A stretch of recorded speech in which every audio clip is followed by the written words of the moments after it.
آخر کے اندر میں ایک عقیدے کی بات سناتا ہوں، بڑی خوبصورت بات ہے، بڑی پیاری بات ہے، فضائل تو بہت ہے، مناقب بہت زیادہ ہے، لیکن آخری بات میں آپ کو بڑی خوبصورت ایک عقیدے کے حوالے سے سنانا چاہوں گا۔ دیکھیں، میں نے مقدمہ تمہیدیہ کے اندر یہ بات بیان کی ہے۔ نبی علیہ السلام نے فرمایا میرے بعد 73 فرقے ہوں گے، جس میں ایک حق پر ہوگا اور 72 کے 72 جو ہیں وہ حق پر نہیں ہوں گے۔ یا رسول اللہ حق پر کون ہوگا؟ فرمایا ما انا علیہ و صحابی، جو میرے طریقے پر، میرے صحابہ کے طریقے پر چلے گا نا وہ حق پر ہوگا۔ جس کا عقیدہ، جس کا طور طریقہ جو صحابہ کرام کا ہوگا وہی ان کا ہوگا، وہ حق پر ہوگا۔ یہ مقدمہ تمہیدیہ کے طور پر میں نے آپ کو بات بتائی ہے۔ اب آپ کو ایک عقیدے کی بات سناتا ہوں۔ یہ دیکھیں، آج 1400 سال بعد لوگ حضرت علی المرتضیٰ، حضرت ابوبکر صدیق کے درمیان اختلافات کو بیان کر رہے ہیں، جبکہ ان کا آپس کے اندر بڑا یارانہ تھا، اور آپس کے اندر بڑا یارانہ تھا۔ ان کے یارانے کی بھی ایک بات کے کر کے پھر میں اپنے عقیدے کی طرف بات کروں گا۔ کیسا یارانہ؟ ایک مرتبہ حضرت ابوبکر صدیق حضرت علی المرتضیٰ کو دیکھ کر مسکرا رہے ہیں، علی المرتضیٰ حضرت ابوبکر صدیق کو دیکھ کر مسکرا رہے ہیں۔ اور ایک اور روایت میں حضرت ابوبکر صدیق جب علی المرتضیٰ سامنے بیٹھتے نا، ایسے ٹک ٹکی بات کر بیٹھتے، ایسے دیکھتے رہ جاتے۔ حضرت عائشہ صدیقہ نے پوچھا بجان آپ یہ کیا کرتے ہیں؟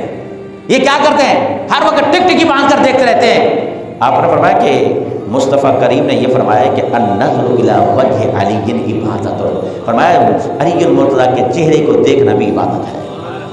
علی المرتضیٰ کے چہرے کو دیکھنا بھی، دیکھیں نا، آپ خانہ کعبہ میں جائیں، مطاف میں جائیں، طواف نہیں کرتے، قرآن پاک کی تلاوت نہیں کر رہے، وہاں بیٹھ کر کوئی بات نہیں کر رہے، باوضو ہو کر خالی بیٹھے ہیں اور خانہ کعبہ کی زیارت کر رہے ہیں، آپ کی نظر خانہ کعبہ کی طرف ہے، یہ دیکھنا بھی عبادت کے اندر شامل ہے۔ حضرت ابوبکر صدیق فرماتے ہیں کہ نبی علیہ السلام نے فرمایا النظر الی وجہ علی، حضرت علی المرتضیٰ کے چہرے کو دیکھنا بھی عبادت ہے۔ میں تو یہ عبادت کرتا ہوں۔ یہ کتنی محبت ہے حضرت علی المرتضیٰ کے ساتھ۔ حضرت ابوبکر صدیق نے دیکھا حضرت علی مسکرا رہے ہیں، علی المرتضیٰ نے دیکھا حضرت ابوبکر صدیق مسکرا رہے ہیں۔ حضرت علی نے پوچھا اے ابوبکر کیوں مسکرا رہے ہو؟ وجہ تبسم کو سمجھ میں نہیں آ رہی۔ آدمی مسکراتا ہے، ہنستا ہے، کوئی بات ہوتی ہے، بلا وجہ مسکرائے تو سمجھ میں نہیں آتا۔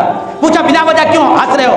حضرت ابوبکر صدیق فرماتے ہیں کہ مجھے ایک سرکار کا فرمان یاد آ گیا، میں اس کو دیکھ کر ہنس رہا ہوں، مسکرا رہا ہوں۔ فرمایا وہ کون سا فرمان ہے؟ فرمایا نبی علیہ السلام نے فرمایا علی المرتضیٰ جنت کے دروازے پر کھڑے ہوں گے، جسے چاہیں گے جنت کا ٹکٹ دیں گے، جسے چاہیں گے جنت کا ٹکٹ نہیں دیں گے۔ یہ بات دیکھ کر میں حیران ہو گیا اور میں خوش ہو رہا ہوں، میں مسکرا رہا ہوں۔ حضرت علی المرتضیٰ نے، یہ محبت ہے حضرت ابوبکر صدیق کی، حضرت علی المرتضیٰ نے جواب میں کیا کہا؟ آپ نے کہا حضور آپ نے بات آدھی کی ہے، بات مکمل نہیں کی۔ بالکل سرکار کا یہ فرمان ہے کہ علی المرتضیٰ جنت کے دروازے پر کھڑے ہوں گے، جسے چاہیں گے جنت کا ٹکٹ دیں گے، لیکن سرکار نے یہ بھی تو فرمایا تھا کہ علی المرتضیٰ اس بندے کو جنت کا ٹکٹ دیں گے جس کے سینے میں ابوبکر صدیق کی محبت موجود ہوگی۔ علی المرتضیٰ بھی ہر کسی کو جنت کا ٹکٹ دینے والے نہیں ہیں۔ کس کو جنت کا ٹکٹ دیں گے؟ جس کے سینے میں علی المرتضیٰ کی، ابوبکر صدیق کی محبت ہوگی۔ یہ محبت ہی تو تھی۔ آخری وقت کے اندر جو میں بات عقیدے کی سنانے لگا ہوں، آخری لمحات کے اندر بھی حضرت ابوبکر صدیق نے وصیت کے طور پر حضرت علی المرتضیٰ کو اپنے قریب بلایا۔ فرمایا اے علی میرا وقت وصال قریب ہے، میں جانے والا ہوں، اور جب میں چلا جاؤں میری وصیت یہ ہے مجھے اپنے ان ہاتھوں سے غسل دینا جس سے تم نے رسول اللہ صلی اللہ علیہ وسلم کو غسل دیا، ان ہاتھوں سے غسل جس سے تم نے رسول اللہ کو غسل دیا۔ تو یہ آخری لمحات کے اندر یہ کیا ہے؟ یہ محبت نہیں ہے تو اور کیا ہے؟ ابوبکر صدیق کو اگر حضرت علی المرتضیٰ سے محبت نہ ہوتی تو آخر میں اور کتنے صحابہ تھے، اور کتنے غلام تھے، کتنے جانثار تھے، کسی اور کو وصیت کے اندر شامل فرما لیتے۔ حضرت علی المرتضیٰ کو وصیت کی ان ہاتھوں سے غسل دینا جس سے تم نے رسول اللہ کو غسل دیا ہے۔ اور پھر میری تجہیز و تکفین کے لیے نماز جنازہ کے بعد میری وصیت کے اندر یہ بات رکھ لو، مجھے در مصطفیٰ پر لے جانا، نبی علیہ السلام کی دہلیز پر لے جانا، نبی علیہ السلام کی بارگاہ میں جا کر سب سے پہلے باادب طور پر سلام پڑھنا، اور سلام بھی ان الفاظوں میں پڑھنا، الصلاۃ والسلام علیک یا رسول اللہ، الصلاۃ والسلام علیک یا حبیب اللہ۔ محدثین کی کتب اٹھا کر دیکھیں، شارحین کی شرح اٹھا کر دیکھیں، ائمہ کرام کی کتب کی ورق گردانی کر کے دیکھیں، امام جلال الدین سیوطی کو پڑھ کے دیکھیں، امام فخر الدین رازی جیسے جلیل القدر آپ امام کو پڑھ کر دیکھیں، انہوں نے یہ بات لکھی ہے جس کا حوالہ میں ذکر کر رہا ہوں۔ تو کتنا پیارا عقیدہ دے دیا کہ جا کر پہلے تو یہ کہنا الصلاۃ والسلام علیک یا رسول اللہ۔ آج ہم یہ درود السلام پڑھتے ہیں نا، لوگ کہتے ہیں یہ نبی علیہ الصلوۃ والسلام کے حیات میں تو چلو ٹھیک تھا، اب یہ وصال مبارک کے بعد یہ جو یا رسول اللہ یا حبیب اللہ کہتے ہیں یہ ہماری سمجھ سے باہر ہے۔ میں نے کہا سرکار نے فرمایا جو میرے طریقے پر ہوگا، میرے صحابہ کے طریقے پر ہوگا، حقیقت اندر وہی کامیاب ہوگا۔ یہ طریقہ کار حوالے میں دے رہا ہوں، آپ نوٹ کر لیں۔ امام فخر الدین رازی کو دیکھ لیں، امام جلال الدین سیوطی جنہیں جاگتے ہوئے نبی علیہ الصلوۃ والسلام نے اپنا دیدار کرایا، 72 سے بھی زیادہ مرتبہ اپنا دیدار کرایا، وہ ایمان کو نہیں سمجھے آج اور ہم اور آپ سمجھ رہے ہیں۔ انہوں نے لکھا ہے، فرمایا کہ حضرت علی المرتضیٰ نے نماز جنازہ کے بعد صحابہ اکرام کا جمع غفیر ہے۔ اب آپ کو پتہ ہے نماز جنازہ کے اندر لوگ شرکت کرتے ہیں، لیکن جب کوئی انسان اعمال کے اعتبار سے، پرہیزگاری کے اعتبار سے بڑا ہوتا ہے نا، اس کے جنازے کے لیے دور دراز تک بھی لوگ ترستے ہیں، دور دراز تک بھی لوگ ترستے ہیں، اور ان کا جنازہ جو ہوتا ہے وہ دیدنی ہوتا ہے، قابل توجہ ہوتا ہے۔ علامہ خادم حسین صاحب رضوی رحمۃ اللہ تعالی امیر المجاہدین ہیں، سیاست میں تھے، ہمارا سیاست ابھی اس نے ممبر پر بیٹھ کر میں سیاست کی بات نہیں کر رہا، لیکن ہمارا ان کے ساتھ ایک اور روحانی تعلق تھا، وہ ہمارے مذہبی پیشوا تھے۔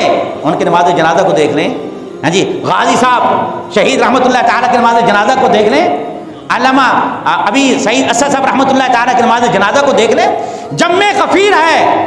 آخر اس کی وجہ کیا ہے؟ امام اہل سنت الشاہ احمد نورانی رحمۃ اللہ تعالیٰ نماز جنازہ کو دیکھ لیں، جمع غفیر ہے۔ کیوں؟ متقی لوگوں کے جنازے میں لوگ زیادہ ہوتے ہیں، پرہیزگاروں کے لوگ نماز جنازہ میں زیادہ ہوتے ہیں، بڑے بڑے لوگ دور دراز سے جاتے ہیں۔ ہم جہاز پر میں بھی اس میں شامل تھا، ٹکٹ لیا غازی صاحب رحمۃ اللہ تعالیٰ کے، ممتاز غازی رحمۃ اللہ تعالیٰ شہید کے اس کے نماز جنازے میں شرکت کرنے کے لیے میں خود بھی وہاں حاضر ہوا، بڑے مہنگے دم ہم نے ٹکٹ لیے، لوگ جا رہے تھے، بڑے بڑے علماء جا رہے تھے، ہم جہاز میں بیٹھے تھے، تقریباً کراچی کے علماء سارے اس کے اندر شامل ہیں، بڑے بڑے علماء اس بات کو سعادت سمجھ رہے ہیں نماز جنازہ کے لیے۔ ان کے حوالے دینے کا مقصد میرا فقط یہ تھا، آپ ہی اندازہ لگائیں، اس سے قیاس کر کے اندازہ لگائیں، جب حضرت ابوبکر صدیق کا نماز جنازہ ہوا ہوگا تو کتنے لوگ جمع ہو گئے ہوں گے، کتنے لوگ ہوں گے؟ اور پھر ان صحابہ کے سامنے حضرت علی المرتضیٰ نے وہ وصیت لوگوں کو بتائی، سارے صحابہ ہیں، عام آدمی تو نہیں ہے نا وہاں پر، صحابہ کے سامنے یہ وصیت بیان کی ہے کہ ابوبکر صدیق نے مجھے وصیت کی ہے ان کے جسد خاکی کو لے کر رسول اللہ کے دروازے پر جانا ہے، اور ان کی وصیت کے اندر یہ بات شامل ہے، ہمیں جا کر یہ پڑھنا ہے الصلاۃ والسلام علیک یا رسول اللہ، الصلاۃ والسلام علیک یا حبیب اللہ۔ اب میں یہ پوچھنا چاہوں گا، حضرت ابوبکر صدیق چلو محبت میں کہہ کے چلے گئے، ایک بات فرض کر لیں تو حضرت علی المرتضیٰ تو ایسا نہ کرتے اعلان، حضرت علی المرتضیٰ اعلان کر کے بتا رہے ہیں، اور میں نے جو حوالے دیے کتب کے یہ موجود ہیں، آپ میں سے کوئی بندہ، یہ بات ہماری آن دی ریکارڈ ہے، کوئی بندہ یہ چیلنج کر کے بتا دے کہ کسی صحابی نے انکار کیا ہو، نہیں ایسا نہیں کرنا چاہیے، یہ تو شرک کے اندر شامل ہو جائے گا، کوئی ایک صحابی کا نام ذکر کر دیا جائے، کوئی ایک تو کہہ دیتا یہ کیسے ہو سکتا ہے، سرکار کا تو وصال ہو گیا، ہم یا رسول اللہ کے ساتھ کیسے نعرہ لگائیں، کیسے درود و سلام پڑھیں، اور ان کی میت کو لے کر جا کر کیا بولنا، ان کا تو وصال ہو گیا ہے، ان کا انتقال ہو گیا، وہ کیسے جواب دے سکتے ہیں؟ نہیں، کسی صحابی نے انکار نہیں کیا، حضرت علی المرتضیٰ کی وصیت شامل ہے، کسی نے انکار نہیں کیا، گویا کہ اس کے اندر بھی اجماع سکوتی بن گیا، صحابہ کرام کے اس مسئلے پر اجماع بن گیا۔ ہاں، ہمارے آقا مولا صلی اللہ علیہ وسلم پر جس الفاظوں کے ساتھ درود پاک پڑھا جائے، مصطفیٰ اپنے مزار میں سنتے بھی ہیں اور ہماری بات کا جواب بھی ادا فرماتے ہیں، ورنہ تو یہ لا یعنی کام بن جائے گا، بے مقصد بن جائے گا۔ بے مقصد کام صحابہ کرام تو نہیں کیا کرتے تھے، لا یعنی کام تو نہیں کرتے، بلکہ یہ روایت کے اندر آتا ہے، کتب کے اندر موجود ہے، حضرت ابوبکر صدیق کے جنازے کے بعد آپ کے جسد خاکی کو مصطفیٰ کریم صلی اللہ علیہ وسلم کے مزار پر انوار کے دروازے پر رکھ دیا گیا، اور صحابہ کرام نے سلام کو پیش کیا، یہی الفاظ استعمال کیے، الصلاۃ والسلام علیک یا رسول اللہ، الصلاۃ والسلام علیک یا حبیب اللہ۔ ان الفاظوں کے بعد انہوں نے یہ الفاظ استعمال کیے، یا رسول اللہ صلی اللہ علیہ وسلم، آپ کا یار غار یار مزار بننے کی اجازت طلب کرتا ہے۔ جب یہ الفاظ استعمال کیے صحابہ کرام فرماتے ہیں ہم نے آنکھوں سے دیکھا مصطفیٰ کریم کے یہ مزار مبارک کا دروازہ خود بخود کھل رہا تھا اور آواز آ رہی تھی ادخلوا الحبیب الی الحبیب فإن الحبیب الی الحبیب مشتاق۔ ارے یار کو یار سے ملا تو یار کو یار کا پہلے سے انتظار کر رہا ہے۔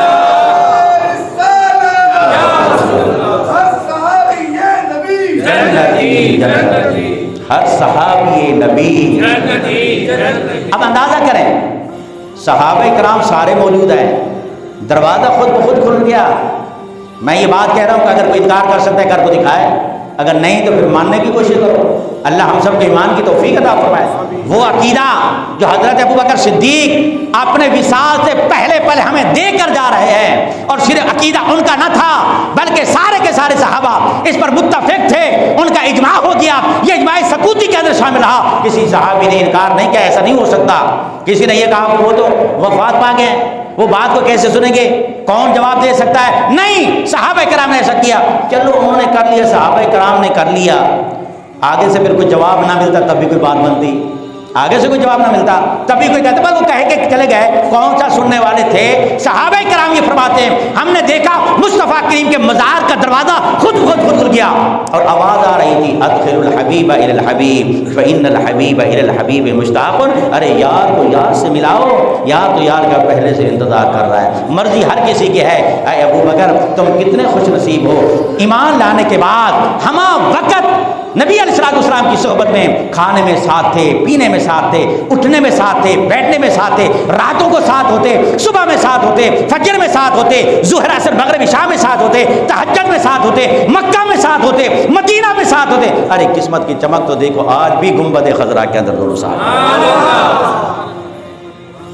فرشتے درود پاک لے کر آتے، خدا کی رحمت نازل ہوتی ہے، اس میں کسی کو کوئی انکار ہے؟